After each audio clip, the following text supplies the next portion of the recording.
matters to you. Today's guest here in the hot chair is Bishop Joann Hooper. Know her as a strong woman of God and a strong leader in our community. And Ms. Hooper, I'm just so happy to have you here today to talk with us for a little while. Just let us know a little bit about who you are and what you're doing, please. I'm working diligently in the Bradleyville community where our church is located.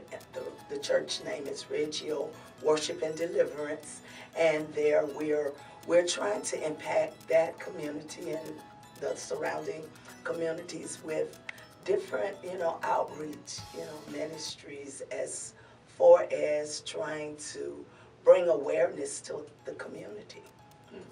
And how's that going? It's going slow, Yeah. but it's going. I haven't given up the fight. I've been there for about 14 years, and we're not moving as fast as I wanted to move, but we're moving, and that's the good thing.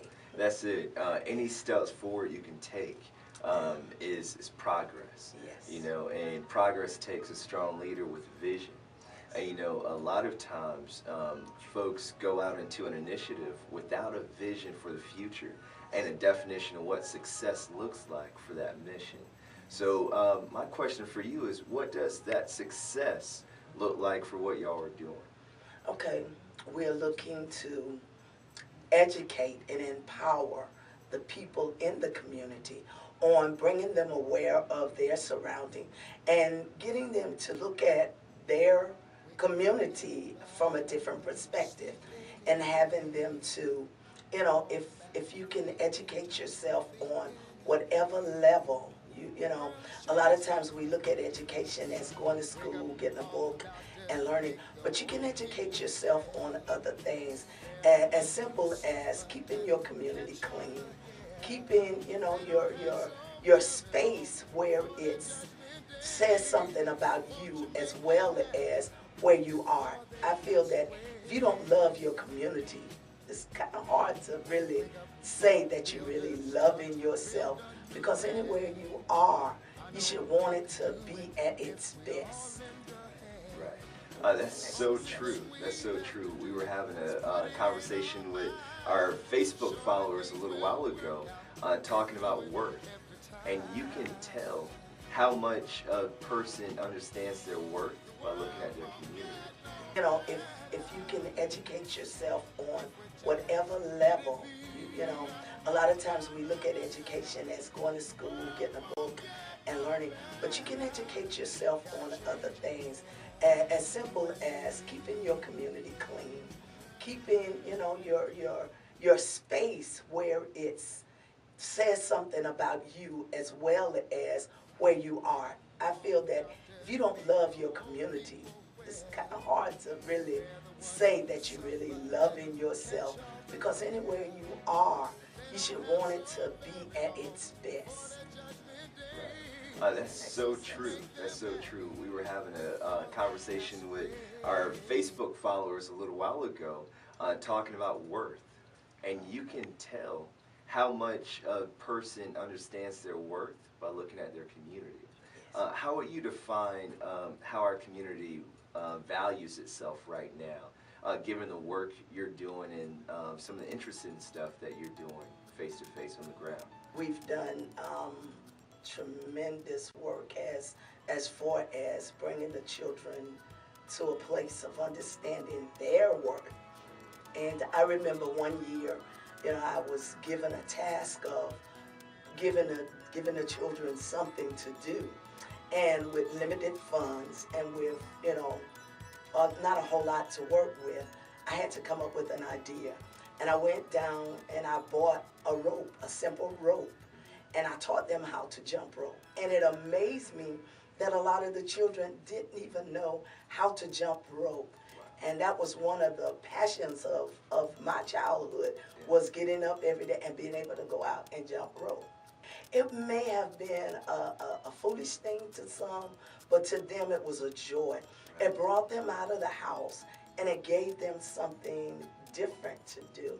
And I think if we're gonna do anything in the community, it's come together and help our children understand the simple things that we had and give them a little bit of common life, I Right. would call it. And you know, that investment of time, Yes. that manifests so much into a young spirit. Yes. You know, I think that's the gap right there.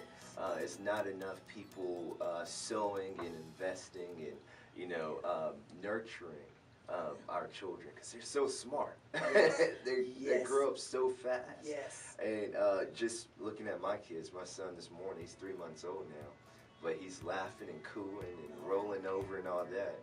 And just, man, it's a lot faster, even from his oldest sister, and she's only a year and a half, a little more than 2 years older than him. But now I think about the old saying that it takes a village to raise a child. But now I'm thinking it takes a community to raise that village. Yes. And that's where that gap is coming from. What do you think about that little saying that I have right now? It takes a community to raise a village. Because it does, you know, like you're in your village, but then it's like I got mama, daddy, sisters, and brothers, aunties, and uncles, and I would view that as a village. But then to go beyond that, I need my next door neighbor. I need the lady down the street to help me when I'm, you know, a lot of times parents are working, and so it's leaving their children to sometimes take care of themselves, or sometimes leaving them in the care of somebody to say, okay, let them go. So it takes a community now to help raise the community, and that's a great saying. So we gotta get out, and we gotta begin to bring back some of the old morals and manners that we used to have, as to where we learn how to build trust and stability in our communities so we can help each other to advance and where it is that we're trying to go in life. Man, here we call those super communities, you know, because it doesn't matter where you are, how you look, you know, what your religion is. Everybody has a vested interest in the next person's success. I have a couple sentences I want you to finish for me. Can you do that? Let's see. So, life is. Life is, it's not a challenge that we would think. Life is to be lived to its fullest. And living life to its fullest means forgetting about all of the stuff that we've been taught and go from a clean slate. That's life. That is. The world needs. The world needs more love, more understanding, kindness, and loyalty. Oh. Gotta say loyalty. Yes, ma'am. And that goes to my next question. Love is. Love is God. God is love. And love is being able to love beyond a person's mistakes, their disabilities, what we see. I can only see the love that I'm projecting. If you don't love me, I can love you simply because I can see you in you. Smell the fist bump. Oh, man. Religious leaders must. Religious leaders must reevaluate their purpose and their walk with God and understanding the true essence of what is truth and what is facts, the negatives of fiction or whatever you want to call it. We have got to go back to the truth, and that's reading the Word of God. You know, my opinion means nothing if it's not fixed upon the Word of God. And I'm a strong believer of what God has said. What God said, He doesn't change His mind simply because I want to justify. And I can love you, but if I don't love you from the love of God's perspective, I'm just doing it the human way. Yeah. So we have a problem with the scripture that says open rebuke is better than secret love. So often we are afraid afraid to do it the way the Bible said because we're gonna hurt people. And the sad part about hurting people is one time my daughter was doing something and my mom, I gotta get there. My mom, she was a wonderful person. And she told me, she said, that's a pretty little girl, but if you don't teach her and correct her, she's gonna teach you and correct you. She said, you either teach her or she's gonna teach you. She said the important thing about children is that they want to be correct. They want you to teach them, but it's you that want to love them from your perspective and allow them to do whatever they want to do and not correct them and teach them because they're going to grow up. She said, this pretty little girl going to grow up one day. Right. And if you haven't taught her anything, she's going to be messed up. So you fix it. And that's the way I see people in the world today. They need correction. They rebuttal, but they want to be corrected. And the negatives that we are seeing today, they're negatives because people are not sure. But if religious leaders would stand up and be accountable, then people would take the correction and live by it. Amen. I mean, I want it, Yeah. but I need it. Need it. Wow, that gave me goosebumps. I mean, that's so true, man. That's so true. I want to thank. I want to thank, first of all, God for allowing me to be born the day that I was born. Get ready to do another year of birth, the 29th of this month. But I want to thank Him that He has given me all of the negatives so I can use them now for a positive. And I want to thank my mom and dad that they came together and I wasn't just an act of them coming together.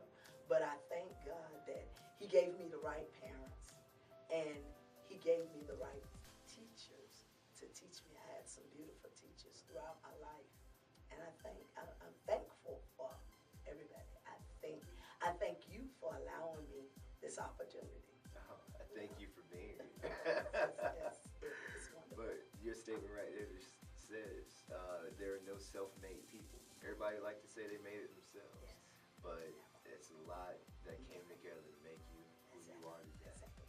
The mean man that told me no, Yeah. the woman that cursed me out, the family that, had problems with me because I can sometimes be a little, I can be, I like it right, and if it can't be right, then, I don't want it.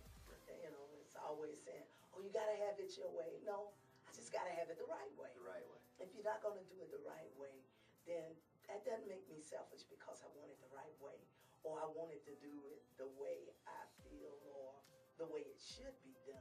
Because I can back out when I'm wrong, or I can say, well, no, you're right. May take a minute, Yeah. but I can say, okay, I was wrong. Forgive me, I was wrong. So I'm thankful for all of those things. It's taught me a lot in life. That's awesome. And thank you so much. Thank you. I really appreciate you coming and talking with us and sharing. Got a little token of appreciation just to say thank you from our partners with Chick-fil-A, the one I'm listening with. So from them to us to you. Great. Just want to say thank you for your time. Because it could have been anywhere else. And you came here. So guys, stay tuned. We have a lot going on and a lot more to come. This is episode 1.